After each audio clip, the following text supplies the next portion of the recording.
All right, so today we are going to be talking a topic that is on a lot of owners' minds about how to incentivize people to do work, right? So, what salary do we do? Do we layer in incentives and have a low starting salary, or do we just hit them boom with a big high starting salary that'll knock their socks off in the interview process? And when Brian and I in our mentorship group, we have someone going through this process now where they're trying to figure out, okay, what's a great number to start the conversation with. And then, of course, Brian and I have been around now for what, like 15, 16 years, something like that. Yeah, We started getting gray hairs. And we said, man, terrible. I remember when, there was no productivity or, oh, there was, but the market changed. And we thought it'd be a good conversation to have of like what situations we've seen where a productivity bonus can be really helpful, and then which ones where, you're not even going to get somebody to pick up the phone if you don't have a good starting salary. So, Brian, I know this was something you go through this every day because you're hiring way. I mean, I'm a solopreneur right now. I did years of hiring prior to my current business, but I know you're doing this right now. So you have a good beat on what's going on today in a high cost of living market. And then I'll be able to tell you kind of what I did in different markets as well. Yeah, I mean, I think the biggest thing of how this conversation kind of came about was someone was talking about it in the New York City market of like if you were asking what would make more sense. Would it make more sense if you made like $106,000 as a salary, or would you rather make like 84K and then have incentives that make you up to 160 to 170K, right? And what I found was interesting, it was kind of split. More people wanted the higher salary. And I think what it speaks to, and what I told Owen is we were talking kind of about like how that occurs. Like how did that process kind of happen for most people in the thinking of what they were doing? And so to me, I think a combination of a few factors is like New York City is very expensive. Exactly. The cost of living here is very expensive. But I also think, and that Owen was talking about because he worked in New York City for a few years after college, the biggest thing that I think Owen found was we talked about how if somebody called out sick to work, everybody just worked later and made sure they saw the patients. Like it was just like, hey, sorry, you're working overtime and like you're an exempt employee, which is very much a legal thing. Like you're exempt, like because they have to pay you time and a half. If you weren't exempt, tough noogies, man. Like their Mhm. salaries your salary, and you got to see these patients. So let's You break got that down quotas. quickly. Yeah. So Mhm. exempt essentially means that, or non-exempt, one of the two. But basically, if you're a salaried professional, just like a financial advisor or something, they say, look, we're paying you this to solve our problem over the course of a year. And if that means that, you got no clients today, you get to go home early, right? But it also means that if there's a bunch of clients banging down your door, you got to call your wife and tell her you're staying late, right? And they do that obviously because different industries really need that flexibility. And you don't, as an employee, it would kind of suck to just not get paid in the summer or something when all your clients are out of town. But back when we were in New York, people would abuse that, right? And they would say, "Look, Totally. I don't care what you say. You're supposed to work a double, and that's 4 extra hours. You're not getting anything for it. Not even. I'm not even talking like you're not getting time and a half. You literally weren't getting paid for the hours that you were working. It was just Yeah. you did 50 hours this week. Awesome. You're getting 40 hours of pay." Right. Yeah. Not a fun situation. There's a lot of friction between therapists and management, but honestly, what they said was great. If you want to leave, we have four people who want your job. It's New That's the York difference. City. You are in your early 20s. You are making more than pretty much anybody in New York City in their early 20s at the time. Everybody wants to be here. Take it or leave it. Bye. Right.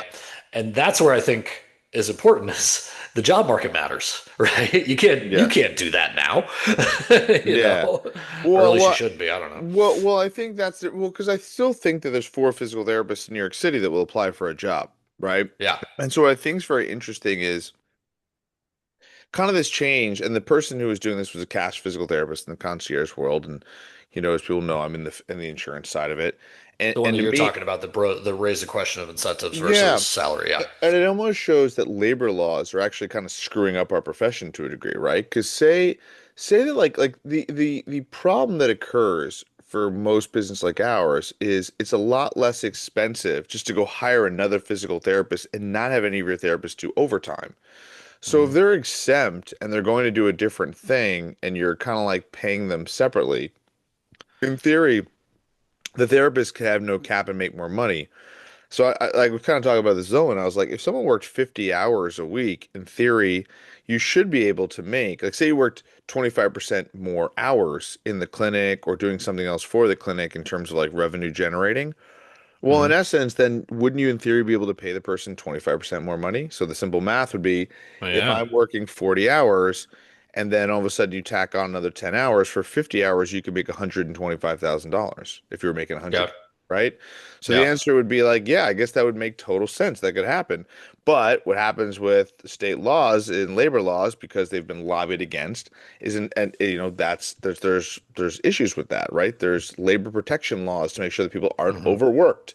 And so the reality of what's happening is a lot of people are going and getting a separate job, a PRN job or something like that, where they're making money probably for a company that they don't like. You know what I mean? So something that we've kind of played around with internally is we have other cash-based contracts. We have coverage. So like, if a PT has an SCS, they can go do emergency coverage stuff. If they have an AT, they can go do athletic training. So there's Hmm. opportunities to go make more money. And I think what's so fascinating, and I'm wondering if stuff will swing back around the other direction, but what's interesting is I'm watching people take the old like 65K signing, salary, and then I need to be making like 130K on the overall picture from the job market, but I need to have 50 to 60 hours available to do that. Well, again, what are we doing on? We talked about this. You're exchanging time for money.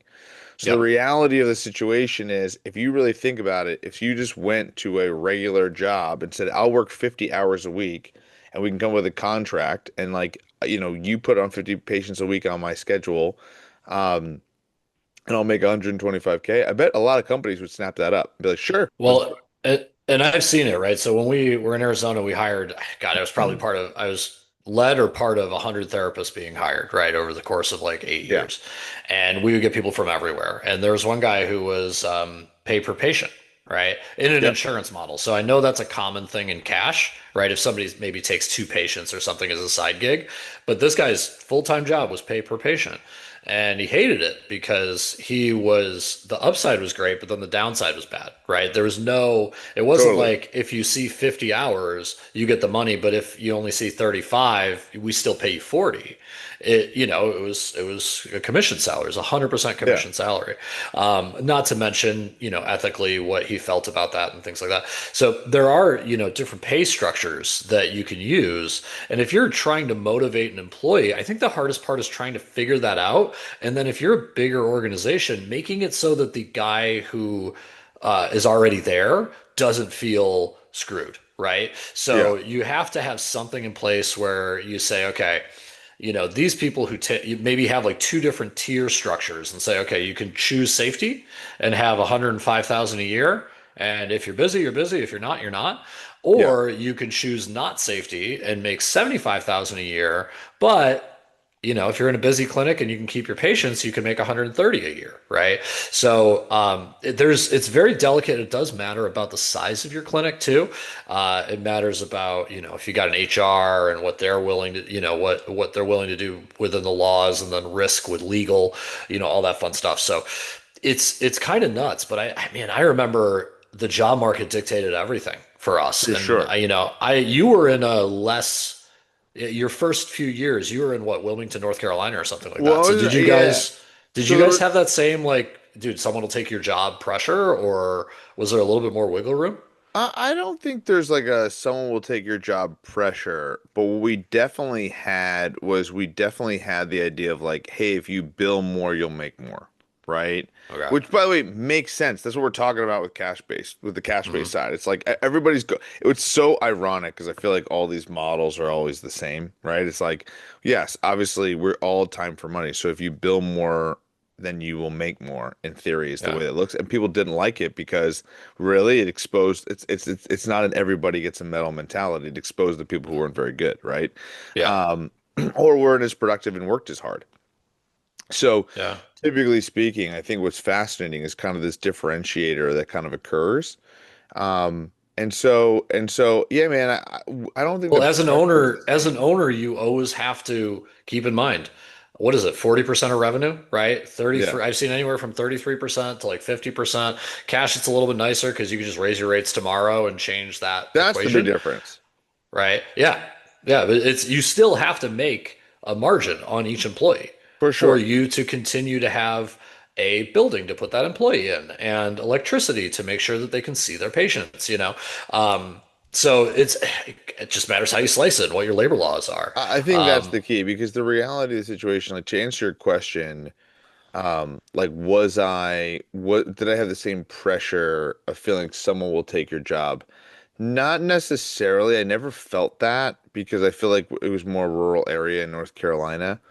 Okay. However, there was definitely a pressure along the lines of like getting more productivity, finding more I definitely felt that type of pressure. Hmm. I think at the flip side to your point, I mean, people have to realize like, so say you're charging more money in like a New York market, like, oh, and I haven't even looked at commercial spaces in New York, but I know how much, obviously it's going to be far more expensive than like Wilmington, North Carolina, right? So Yeah, like per if you square think foot, about, definitely. Yeah. yeah, so if you think about like people paying 70 to 80 to $90 per square foot in the, Connecticut, New York offices, right? Hmm. That makes a lot of sense that you're going to have to charge more money. So the reality is those costs are fixed, but you're also going to have to pay more in salaries, etc. So I don't know. I think in general, most of what I see on a regular basis is like the idea behind finding a nice balance, but also as you scale, the same exact problems with insurance and cash base in this model exist, which is like some people are going to prefer the upside swing, and then some people are going to prefer the salary. But the problem that happens is there's some people that are going to also change their mind halfway through, and you got to figure out your retention and what makes Yeah. sense. So it's like, some you might find somebody like I saw it I say it all the time. I saw it with a PT who had a cash-based practice, and what happened was, or was didn't have a cash-based practice. He was working for somebody in a cash-based practice. He agreed to a contract, then realized, wait a minute, I'm working all these hours, and this is how much money I'm bringing into the business. I want more money, and the Mm. business refused to pay him, so they basically terminated him. And so what ends up happening is Cool. that hurt the business, number one, Yeah. but number two, that also like hurt the therapist. So it's pretty funny how this all kind of works. Well, And that, there's two things with that, right? A, no one's going to run a business for free. So as much as you think as an employee you have the upper hand, there's eventually going to be a level where guys like, look, I'm not going to give you a bunch of money and lose money on you, right? yes, exactly. It's just that would just why am I open, right? Yes, And then the other side of that is I really think it's communication and not just communication in the interview process, but communication during the employment. I think that a lot of owners and PT overestimate their ability to interview and communicate. And for then they sure. hop on LinkedIn and bitch about the market and bitch about all this stuff. And yes, you can look back historically and say, okay, how many PTs are graduating? What's the need? All that stuff. 100%.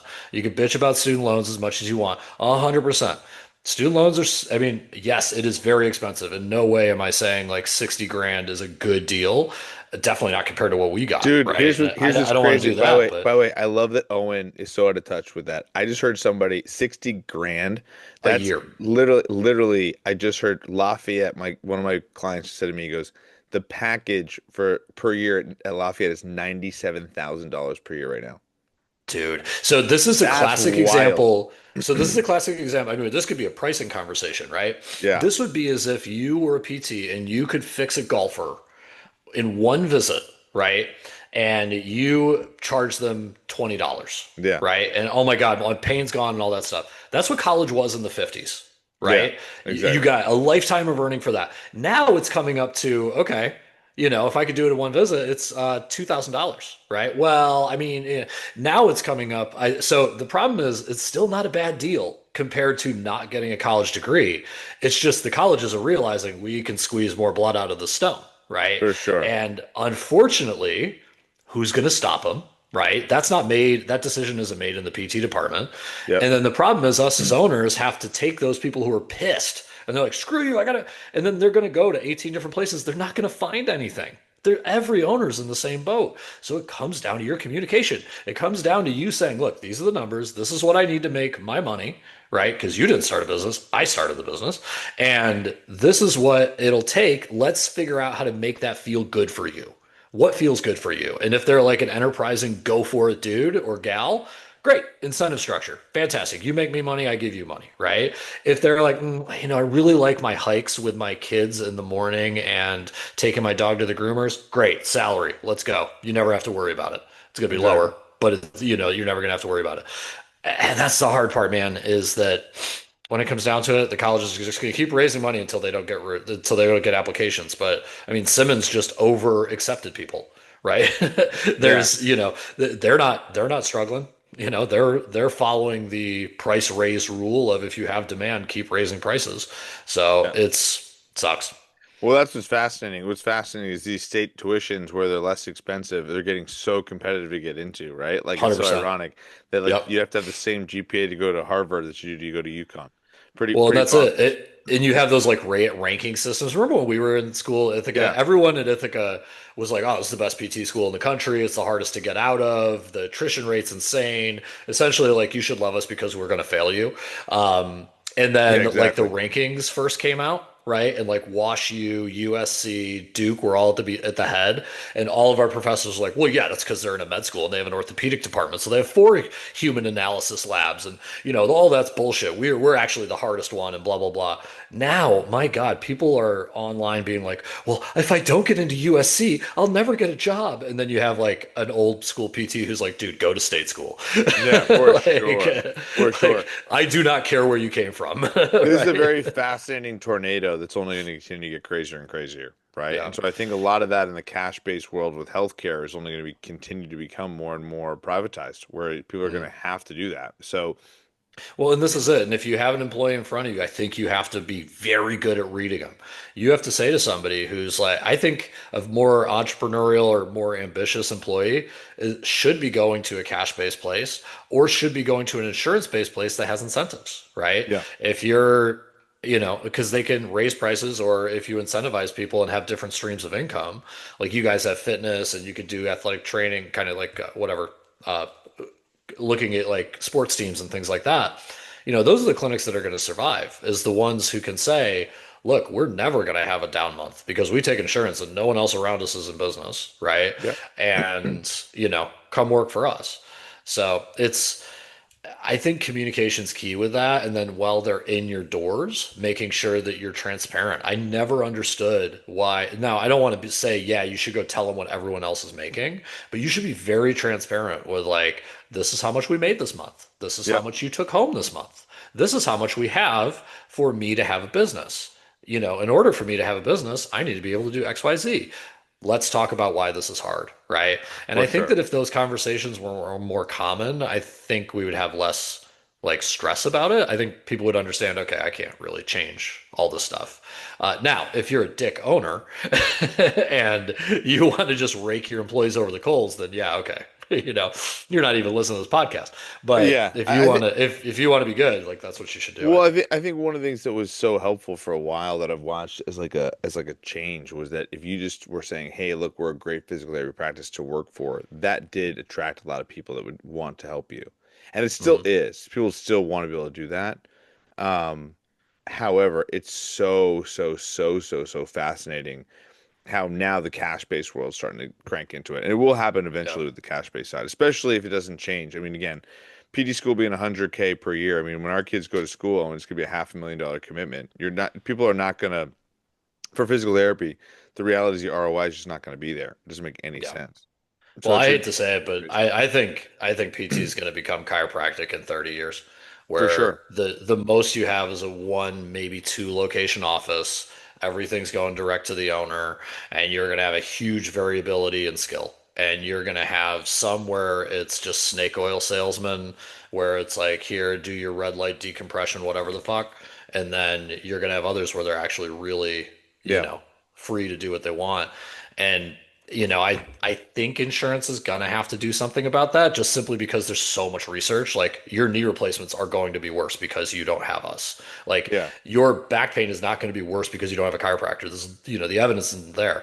There will eventually be that. I think that rates will go up if it gets so bad, but I think we still have a lot more storm to drive through, man. Like we're gonna Totally. have doctors on our side because how many physicians do you know who are like, no, we need physical therapy, right?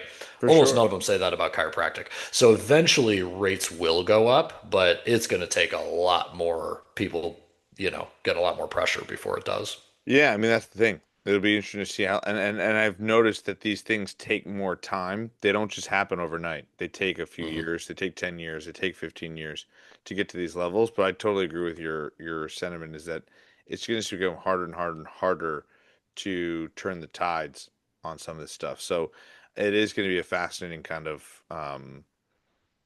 thing to watch in general. Well, and So, I think the good mix of scale, and not to like toot your own horn, but I mean, I think the mix of like scaling and profitability is going to be stuff with like what you're doing, where it's like a hybrid of some other thing besides physical therapy contributes to our bottom line. What you yeah, do with your fitness, right? And I mean, for, if you're not a workout, gym junkie, then it might be massage. It might be, you know, Pilates class. It might be whatever, right? But I think that, we started this off on, payment structures, but that's something that I would use to incentivize somebody to be like, hey, I'm an owner and I'm open. I know I need a change. I want you to be part of that change. And if you can make me a bunch of money, I'll give you X% of what we make off of that line, right? There's so many ways that you can get creative with this. Again, if you just communicate. for sure. I agree with the communication side of it. I think that's the best thing that you can do with any of your team members. I think it's becoming harder and harder to hire people. I think more and more people are getting nervous about hiring people, and that's why these incentive-based things are coming out. But the reality of what they are doing is they're creating a kind of a reverse productivity model, right? Because the Mhm. reality is now instead of me saying, "Hey, Owen, I need you to be 80% productive," instead what we're saying is, "Hey, Owen, I'm going to not just pay you if you just don't see that many patients." Like, how crazy is Yeah. that? Like, that's the Think difference in basically what's going on, right? think of the So, stress that would cause, right? for Like sure. if you're mostly productivity, right? Where you're like, oh man, I got to keep up it. And the biggest problem I found with that is when you don't have control, right? Yeah, If you're treating patients all day, you're not marketing. So you might get some crappy referrals, right? for sure. You might have a marketing person who brings in someone who's way less likely to stay, right? For sure. So yeah, it's the productivity side. I get it as an owner. I get it as an owner because you're like, look, I'm not making a huge margin anyway, and I know to make sure I don't go backwards, I have to hire somebody, but I'm not exactly forwards either. Let's figure out a productivity thing so that way I get paid that day, right? Or Yep. I make sure I get paid first before I pay them, right? Totally get it, 100%. But that is a recipe for stress for that employee, right? Because you're thinking about it, all those numbers, all that math they have to do, and it's maybe a difference of five or $10,000, Yeah, right? I mean, we're not talking massive money. So they don't sit there, they say, okay, I got 10 grand more. Cool, I went on vacation when I otherwise wouldn't. But we're not talking life-changing money. But if you put a productivity stress on them, that's life changing, right? for As sure. opposed to salary, right? So you got to find the right person who loves that. Like they're competitive, they want to do that. Like, let's go. That person's going to get activated by that productivity. But if you do that to somebody who doesn't want to do that, then they're going to be like, okay, 10,000 is great, but all that means is I can get, two more subscriptions and like a weekend in San Diego. Not worth it. I'm changing jobs. So, Well, and on top of that, for those who are thinking about doing this, the reality of what I kind of see too is the person who's usually into that, especially in a cash-based practice. Well, guess where they're going in a few years? That mhm. person left and then tried to take all the clients with him. That's why he got terminated. And then he took some clients with him. So the Yeah. reality, that's what makes it hard to scale when you do that. So you want to make sure that people are comfortable because if they're comfortable, whatever capacity that you do, it's the job owner, it's the owner's basically the biggest thing I tell people is if you think about it as an owner, it's your job to make sure that you're ensuring their livelihood through salary. If you Mhm. can't do that, that means you're not getting enough clients to the door, right? Yep. And so at the end of the day, if you need to go to this like incentive-based thing where it's 65 plus that, like in my head, I'm like, oh, so they're nervous about not getting me full fast enough. That's where the Mhm. margins are. That's where the profitability is in the business, Yep. right? Whereas if they can offer me a salary nice up front, like that means okay, the business is like stable, Yeah. right? That's exactly what you should think about. Is like if the reality of the situation is if whether it's cash based, insurance, whatever, it doesn't matter. If that's not like locked up, then you got a problem. So that's something that I think is a big piece of this for sure. Yeah, and I think it's important for owners to know you may be paying 60% of revenue for somebody on their first 3 months. But the kicker is costs 50 grand to 100 grand to replace somebody in terms of lost time and lost business and all that stuff. So it's like, and signing bonuses and everything. So you have to somewhat be okay with the fact that it might be a rough few months when you first hire them. But Totally. That's the reality of what everyone needs to wrap their head around. That's usually what it yeah, comes down to. yeah, And if they you don't bring want on those 3 months, so they'll sacrifice the next 3 years. exact bingo. That was very There well you go. put. Right. Mic So drop. that's a mic drop on that one. So hey, if you want help with not sacrificing the next 3 years and getting your stuff and your shit together, join our physio growth group, physio-growth.com, or you can join our school group at Physio Growth. There you go. You can learn Cool. from us. Hopefully, Cool. you learned something today. Love All it. right, my friend. Sounds good. We All are right. out. See ya. See ya.